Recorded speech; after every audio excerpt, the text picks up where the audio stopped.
Դե մենք քննարկեցինք երաշխիքների համակարգը։ Չէ, նկատում չեք գերագնահատում եք երաշխիքների բավականին հզոր համակարգ էր ու այնտեղ մենակ չի մտնում, ասենք, ոնց որ օրինակ 20 թվիներ, դա մենակ ռուսական խաղարար ուժերի։ Խոսքը գնում էր նախ միջազգային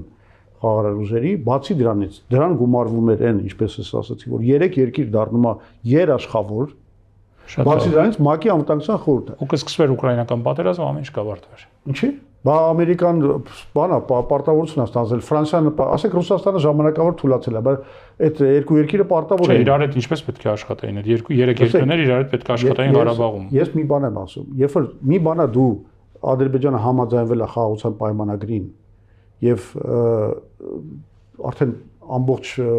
բանը միջազգային հանրությունը լեգիտիմ հնարավորություն ունի այդտեղ գործելու, ուրիշ բան է, որ Ադրբեջանը ասում է, լսեք, Հայաստանը չի համաձայնվել որոշին բանի։ Ես լեգիտիմ իրավունք ունեմ, բանակցությունները սպառված են։ Այս երկիրը պատրաստ չի բանակցությունների։ Այս երկիրը մարտահրավեր է նետում, ասում է, լուծեք հարցը, եթե կարաք ռազմական ուղով։ Տենց էլ եղել է։